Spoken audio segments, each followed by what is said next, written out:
Hi, and welcome back. In the studio doing one because I haven't been able to do much outside because it's absolutely chucking it down. So I thought I'd do one here, be a bit more relaxed. I want to talk about starting over. I went bankrupt at the age of 31. I had a recording studio, and it was very, very hard to start over again at that age because I had a recording studio and I put everything I had into it, and that was mainly gear. It wasn't money, but it was lots of gear I had at the time, which was expensive gear. It was about 20,000. I'd say in pounds, because pounds still exist, so francs don't have any. They're not relevant. Have any relevancy? No, they're not relevant anymore. And so it's about 20 grand's worth of gear at the time, and you're talking about 1990s. So that's a lot of gear. Yeah? And when I don't want to go into details about what happened, but it was quite an annoying situation. And I walked away from the studio because the guy I was working with was a bit of a crook, and he was trying to do a dodgy deal on the people we were working with, and I was against it, so I left. And so I left all this gear and started over again. And it taught me that you can fail and you can start over. You can do it. You know what I mean? It's not easy. I had nasty thoughts at the time, but I had a daughter who was 3 at the time, so I didn't. I had to get out and start earning money again. So I just went back out and started at the absolute bottom of the ladder. So I managed to be working in a recording studio where I was kind of part owner, and I was like the engineer, producer in the studio where I was engineer. I mean, I was nowhere near qualified to be an engineer. I was bluffing it completely, but it was okay. I was able to record. I couldn't mix or anything, but I could record people okay, and it was okay. And I was producing music and doing stuff, and I was working with some well-known artists who were based in Monaco, and other people around English people and musicians that were quite big at the time. And I won't do any names dropping, but one was Justin Hayward. Names dropping. Justin Hayward from Moody Blues, and Phil Palmer. I came and recorded some stuff. I wasn't working with him, but I did some sessions and stuff like that. And I think he noticed that the studio was a bit wasn't like completely professional. You know what I mean? The way it was set up. But anyway, he was nice.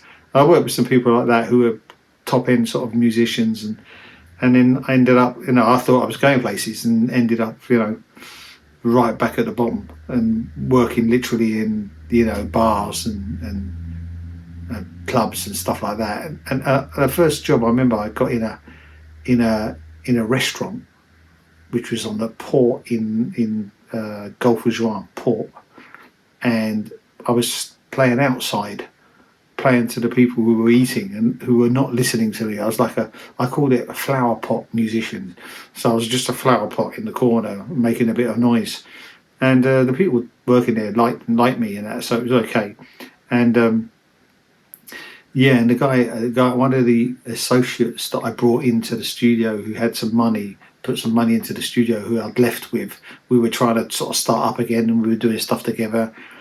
But I was still having to go out and work and make money, so I was out there doing it, and he was great. We used to have great times together. Peter, his name was, and he had a boat in the port, so we used to go off in the boat and do all sorts of stupid things in Saint-Tropez and stuff. And so I had a good life still, and it was good. I was knocking around with millionaires and stuff, and it was cool. It was a cool lifestyle, and I was young. I was quite okay looking, and I could sing, and so we used to go into big hotels and have a few beers, and I used to get up and sing and get on the piano in the hotel and start singing, and so it was fun.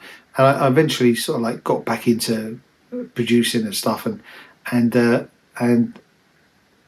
got myself back onto my feet again. But I kind of lost it all again when I got to about 42, 43. I didn't lose it all. What happened was the actual work I had dried up.